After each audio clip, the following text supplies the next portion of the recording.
Alright, let's go. Hello there, Portalanon.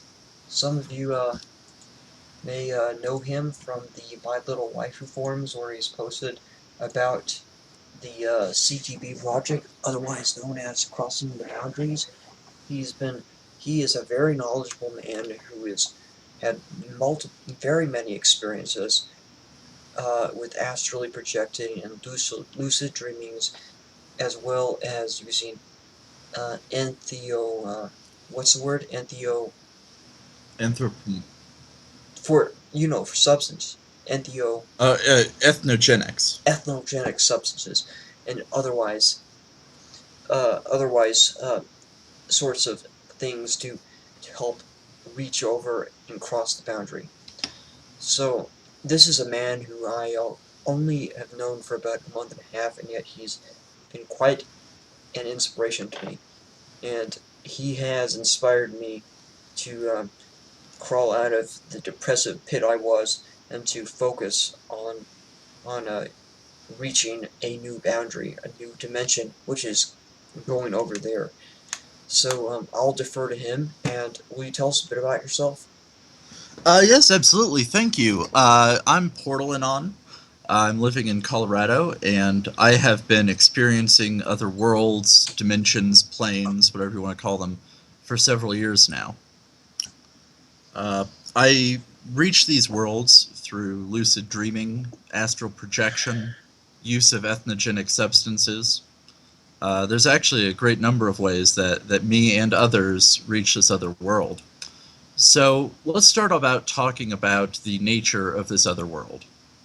Um, Yes, go on. in, Informally, we refer to it as Dream World, for lack of a better name.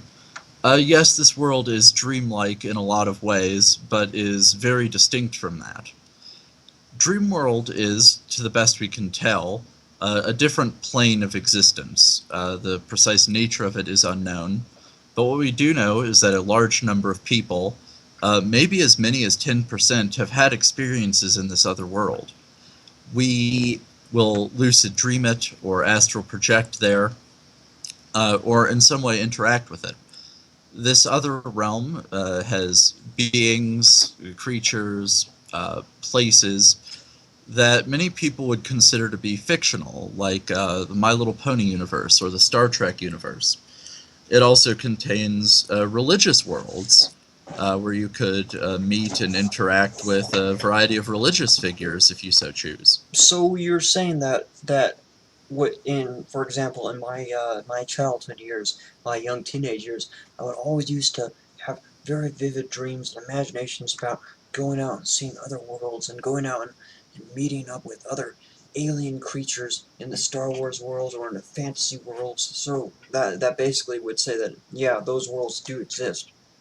Yes, part of CTB research is the postulate that these other worlds, be they fictional, classically considered fictional or religious or alien, do in fact physically, genuinely exist, and that we do have the ability to contact and interact with this other world, and vice versa.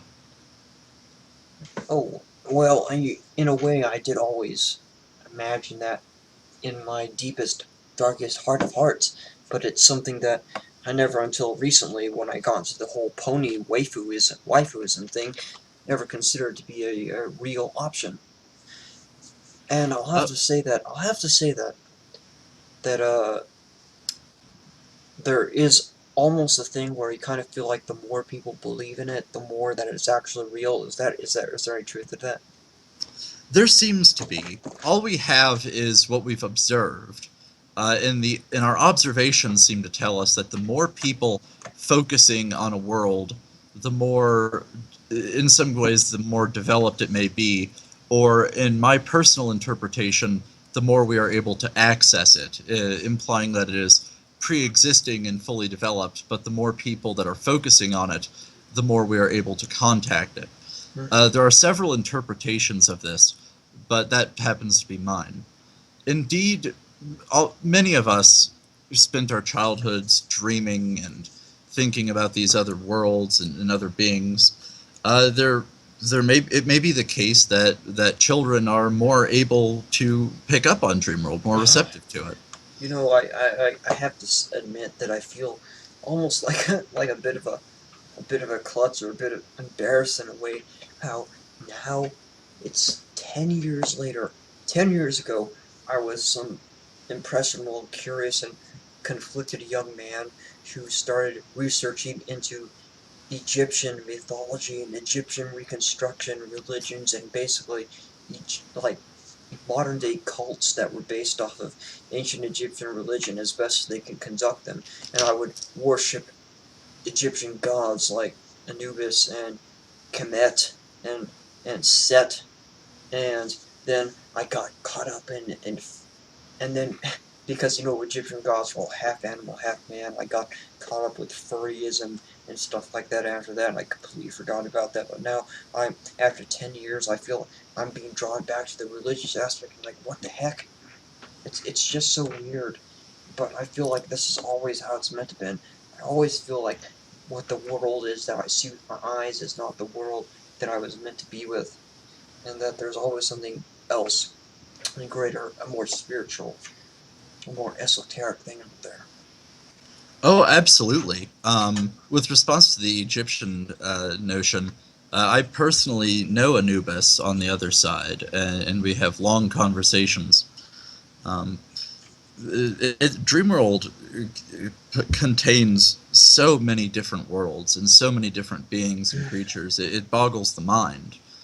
And yes, the notion that Star Trek is real and the Egyptian gods are real and My Little Ponies are real is a radical notion, yes, but one cannot ignore the repetition.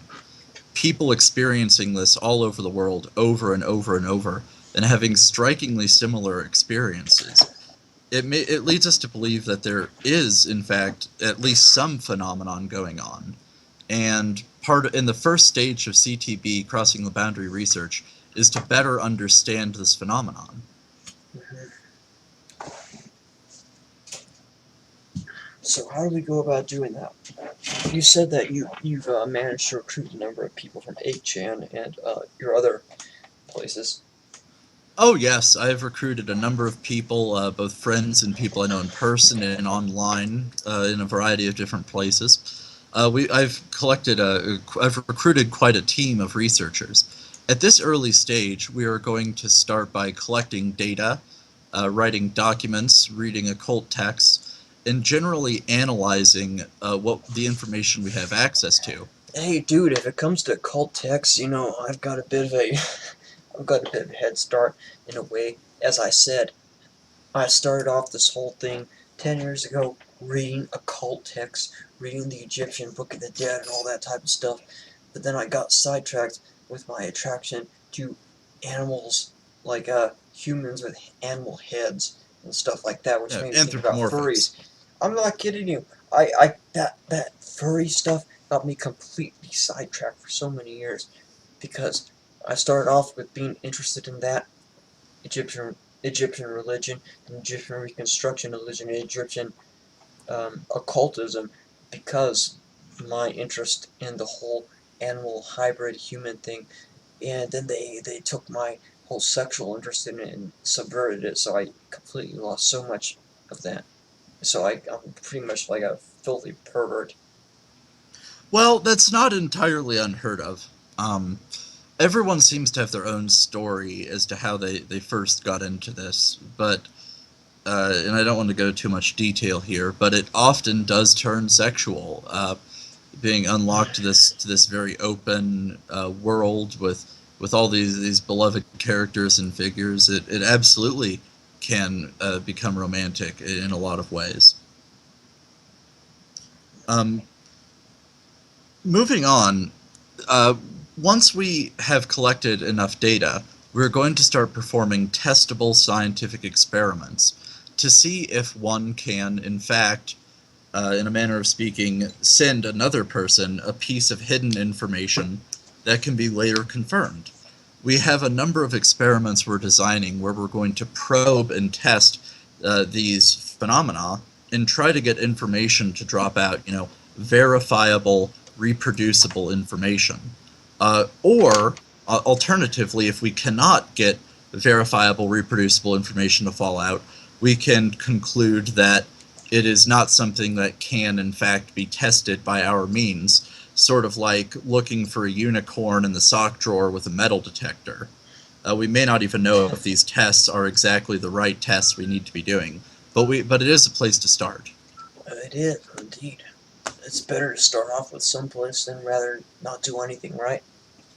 Now, of course, the ultimate goal of CTB research, why it's called Crossing the Boundary Research, is to create a portal or a transporter or something, find some way that these beings from Dreamworld can physically, like you or me, come here, or we can physically travel there in physical form. Yes, yes. Of course, that is what our goal is.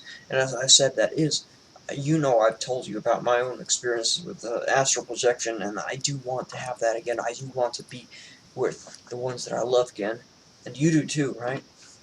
Absolutely, I have a lot of loved ones over there, and I would love to be able to hold them and be with them. Everybody has a lot of very deeply seated needs and reasons why they want to conduct CTB research, why it's so personally important to them to cross the boundary one way or the other. I won't be getting into my personal reasons right now, but Oh, no, it's no, no, these. not at all. Don't feel any reason to do that. Yeah, there's the notion is though that because so many people experience this other world, and because so many of them have such intensely important personal reasons to cross this boundary, it has not been hard at all to recruit a growing number of researchers to our cause. And that is very heartening. I have not been able to talk with all of them, but the fact that I know that there are people coming for us and join up in our project is it is very, it makes me feel better. Yep, absolutely. Now, we'll be getting into the exact nature of Dreamworld, at least our postulates on it. We'll be getting into our scientific experiments we're going to be conducting. We'll also discuss some of the existing occult information we found, as well as going into more detail about how we might be crossing the boundary in a future episode. Um, Also, in a different video, we may be discussing ways that you yourself may be able to open your mind to Dreamworld and experience this yourself, maybe even join the team. Oh, it's very good. The more the merrier, right? Absolutely. We need as many people as we can to help us out with this. Because God Absolutely. knows we've got so many who are actively working against us. Oh, that's absolutely true. There are always going to be haters. We have an extremely Not just haters, like organized political and religious organizations will be going against us for whatever God knows reasons they have.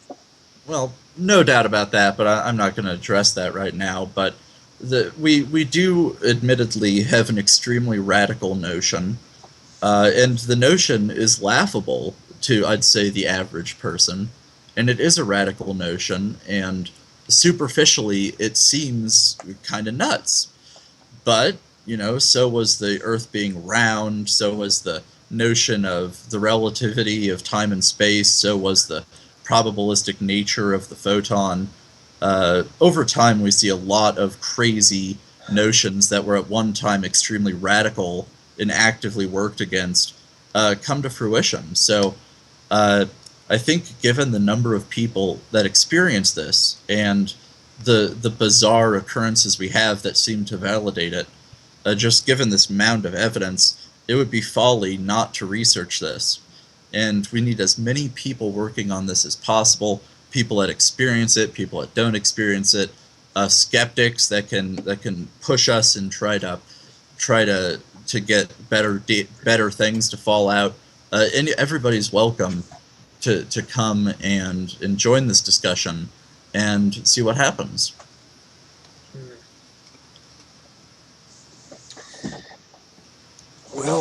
I think that's a very good...